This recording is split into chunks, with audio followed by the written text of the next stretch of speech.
What's up, everyone? It's Roll Call with Karina Nistal, episode 20. And I have the honor of being with someone that I admire very much. It's my first time meeting her, and I'm in her magical place. It's total magic in her studio. Miss Pepper Creates. Hello. Thank you so much for letting me do this interview. I've been looking forward to it. I'm such a fan of your work. I've been following you for months now. And I just love what you do. Thank you. So let's start. Can you tell us where you grew up? Yeah, so I was born and raised here in Houston, Texas. Cool. Grew up on the north side and moved over to Oak Forest. And in the middle of that, we lived in California when my dad was in the military. Oh, how fun. Oh, yes. So you're a military brat too. And we lived in San Diego, Oceanside area. Nice. So I thought I sensed a little Cali vibe in you. I definitely sensed that Cali girl in you for sure. But, so yeah, and went to school here, grew up here, had my kids, married, all that. And so hopefully in the next 2-3 years, I get to leave here and go to England. It's about time. Yeah. So, but yep, that's where I've been, growing up here and a little bit of California. I love it. So I wanna throw this question in. What inspired your name, Pepper Creates? So it's kind of a funny thing. I had a dog that was named Pepper. She was a little black Dachshund. It's kind of a sad story. Adopted her from the SPCA. She ended up having distemper and we had to put her down. And then shortly after that, I met a person named Pepper as well. And for some reason, I just fell in love with the name. Like if I could change my name, I would change it to Pepper. But, so it started off as Pepper Vintage, where I was collecting vintage dresses. Oh, how fun! And then when I got my diagnosis in 2010, 10, that's when I think it was still Pepper Vintage, but I just started sharing my story. Oh, okay. And so that's where Pepper came from. It was just my dog that passed away, and then I met somebody just right after that with her name Pepper, so I just had to keep the name. Yes, I love it. Yeah. But Christine is an awesome name. That's my mama's name, so I'll be partial to Christine. So what brought you to art? Because you are not only an excellent creator, but you are a consistent creator. Oh, thank you. Yeah, and that's important. So I think what happened was around 2018, I just had severe depression. Just so bad. I just was tired of just trying to battle it out day after day. And medication wasn't working, nothing was working, the yoga, all the things that they tell you to do. It's no, just get out and run. No, it just wasn't working. So my therapist suggested I just paint. He called it occupational therapy. Nice. He said, why don't you just try to paint? What you really need to do is you need somewhere for your mind to go. Right. To take the attention off of how you feel. You feel so miserable. You feel because depression also is physical. Yes. Right. It makes you feel consuming. Yeah. It almost feels flu-like. For me, it would feel flu-like. I would feel sluggish and achy and headaches and you name it. So I just was fine, okay, I have nothing to lose. So I didn't know anything about painting and nothing. I went to Michael's and got some cheap stuff and paints. I didn't even get the right paints. And I just started painting and with colors, and then realized in that moment when I was painting, even though I was making mud colors, seriously, I didn't know how to make it. I was not thinking about depression. Oh wow! I was feeling I guess it was kind of like meditation. Yeah. In a way, without me realizing it was meditation.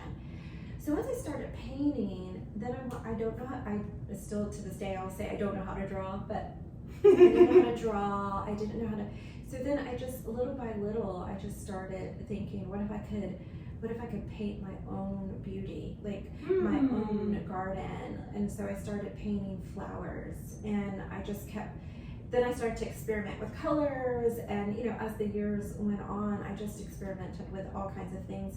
But what I was trying to do, I shifted from just painting mud, not knowing what to do with colors, to I wanted to paint out what would make me happy, and sometimes it would be Pepper with the 2 cats, you know, Aww. in a cartoon form, or it was cats, or mostly cats. Yes, or cat ladies. Or cat ladies. And so then I just started to realize that if I could paint, and if I could create, if I could even collage or whatever, like depression can't get me. Yeah. Right? Like even though I might struggle with it all day long, if I can paint or if I could draw, I can get lost in that. And I had no idea that I was even capable of that. So that was late 2018, 2019, it was similar to that. And then I thought I should get a studio so that I could, because I was making a mess everywhere, and I was in that experimental phase, and I didn't know what I was doing, and I got a studio. And then the studio, 2020 came and they shut down. And then I've just kind of been painting really ever since, just kind of trying to find myself in my creations. And when I create for me. Really, it's kind of like I want to be my own cheerleader, but then at the same time, like I want to cheer everybody else on too, who might be having the same kind of crappy day I'm having. And so sometimes if I'm like, we got this, it's like, really I'm saying I got this, but also you guys got it too. Exactly. That kind of thing. And then end of last year, I really have this dream of illustrating a children's book.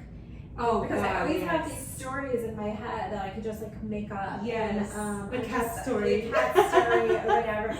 And so I, have a granddaughter, and so I thought I would just try to do like an ABC book. And so I've been trying to learn that and teach myself illustration. You see some of my illustrations. Yes.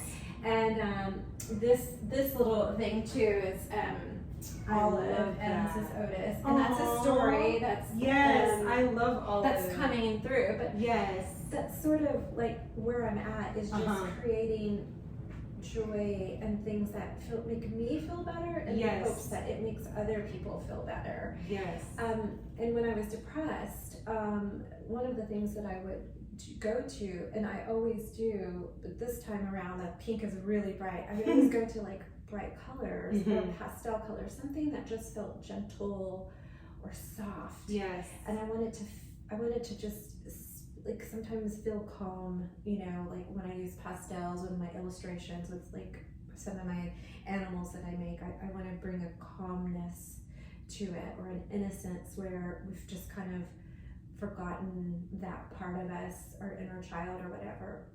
So that's basically how I got started. It was for my depression. Love it. So it was a little gift from my depression, and then it just became this, I cannot not create. Right.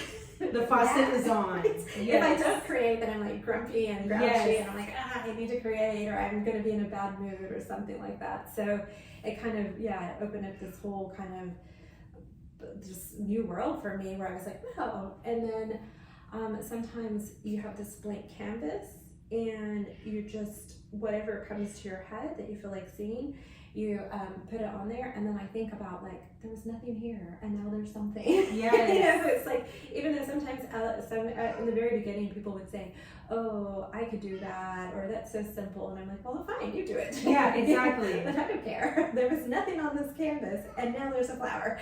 Exactly. No, it's gorgeous, and that is, I mean, I love the images. I love the colors you use. I can tell there's thought behind it.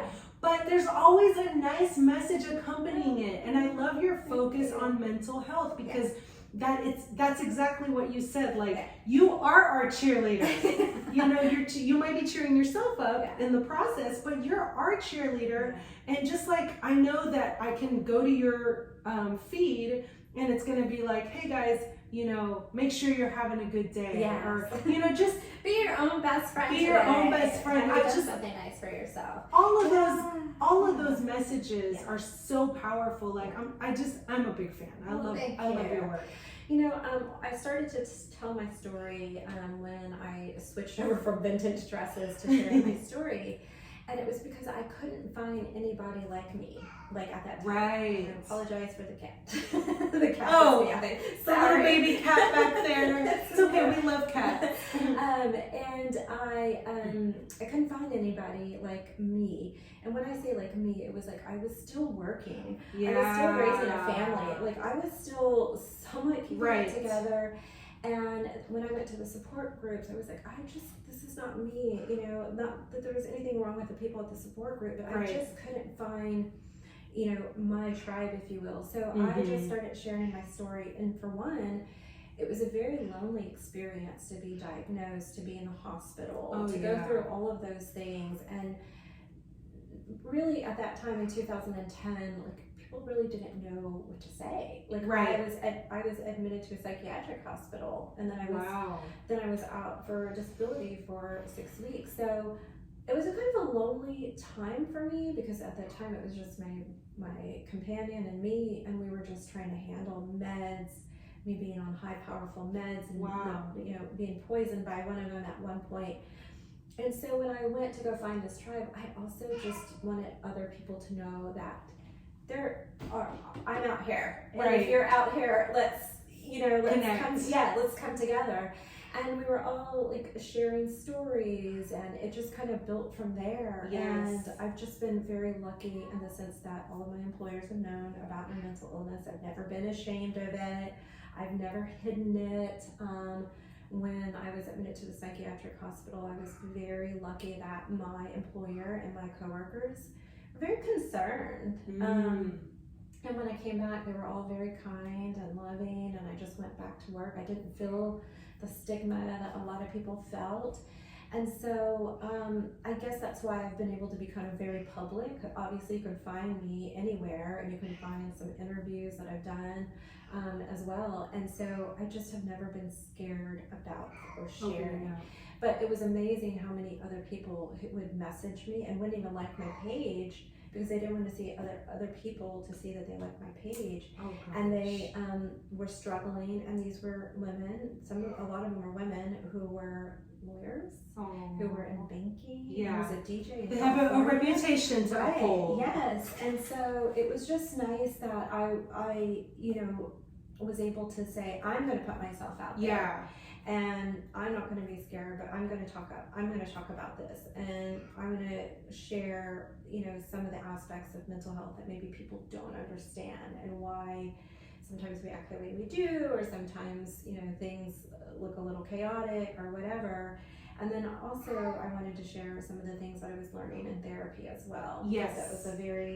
It was a game changer for me when I started therapy, and the right kind of therapy. I had to get like a really good therapist. It was like, okay, are you done being a victim now? Because do you want to get better? Do you want to have a good life? And I was like, well, okay. I'm the victim here. I wanted to stay the victim too, you know? And then realizing once I decided I didn't want to be the victim anymore, and having to do the hard work, it was like hard work. And then looking at some of the things that you did, they're not necessarily the mental illness, right? It contributes to that. But I wanted to share that journey of this human being who doesn't know everything, or doesn't have it all together, who can be a big mess sometimes, but then dust myself off and pick myself up and then show up again and do this all over again. And you know, if anybody else is struggling at that moment in time, which I guarantee you, if you are struggling, there's a lot of other people struggling alongside you as well. And the page ended up becoming, in a sense, where people were really just, like, I'm telling the story and everybody was just really supporting me. And I found this support group within my page, and I thought I was helping them. You know, it was like they were helping me. That's incredible. No, and you are very inspiring, and you have a loyal tribe of followers. And I especially love that you share things about your life, aspects about your life. Like, I know that you're a cat rescuer, you know, and just like everything. I'm in awe of how open you are, and that takes a lot of courage to do what you've done, and in a span of, you know, 10 12 years. I mean, in like, I think everyone is in admiration of how courageous that is, and you give people the courage to also do the same. Yes. Because it's important for us to share our story, Right. because that, being a little more vulnerable allows us to receive some healing. Yeah, right? absolutely. So sometimes I have an illustration that I said that your story matters. Yeah. Or I said your story absolutely matters. It does, because I find if I tell like an aspect of it, kind of a heavy post that I shared a couple of days ago, just about, this first year of my life, not having, suicidal ideation. I'm 50. That usually will open up, somebody will share something, right? And that, just me speaking about it almost is like, then it'll be a timing thing where they just so happen to have gone through something. And I've really, in my messages and my DMs, have gotten word of like when somebody's lost their sister to suicide or their son to suicide, sometimes I will be the first line of, they don't know who to talk to or what to say. And I'm just there to say, I'm sorry, and also remind them that they really fought a long time. Like, I always want to remind people of that too, that I know that you may not understand it, but believe me, each day that person was here, they fought a long, hard battle, and I can attest to that. So I was just thinking of this lady that was talking about her sister, but anyway, I think that's the what I try to drive home is that, it's not selfish. Right. And when people do, that just so happens that they lose somebody to suicide, it's like, but you know what? They were here. Yeah. Every day you had with them, I can guarantee you, they were battling it out. Yeah. And they showed up, and each day that you had, it took a lot for them to stay, know, and now they're at peace, and you hope that they're at peace and they don't have to battle this brutal bully that the mind can be. Oh, right? Yes. So anyway, that becomes part of, sharing your story, that it matters, because there are people out there who are hurting, and sometimes they don't know, and you don't know why sometimes I don't know why I'm sharing, right? And I'm like, I just felt I needed to share this. And then I just do. And then there is always this, message, or there's always somebody who actually needed to hear it. Yes. It's like you, when you share your things, I'm like, I needed to hear that today. Okay, I'm glad I could do that for you, because you do that for me and so many. So I will just be looking, and you'll have some encouraging words, and I'll be like, I definitely needed that today. So now I can start my day and take it, tackle it on. And well, you are so wonderful. I want to make sure that people follow you, join your tribe of followers. Where can everyone find you? So I'm on Instagram, I'm Pepper Creates, Facebook, I'm Pepper Creates, and then I have a website that's www.peppercreates.com. And then in the website, it's not the greatest website. I try to blog on there. I try to put my illustrations. But, I haven't gone there yet, so I'm going there today. Hopefully this month, my goal is to get it, revamp it and get it together. Cool. And then I have an Etsy shop, but it's in the website. It's in my website. Oh, good. Okay. So which I'll just drop and launch some of the stuff that's accumulating. The new stuff. Yes, the new stuff. That's exciting. That's where I'm at. That's exciting. Do you have any shout outs you want to make? Yes, I do want to. So I do rescue cats. Well, I don't rescue cats. Actually, other people rescue cats, and I foster them. But I foster for Rescue Pet Movement. And if you guys can look them up, if you want to donate or even be a foster, I would love that. Aww. And she has some really cute babies right now. I know it's going to be hard. I was going to say, you might hear it in the audio.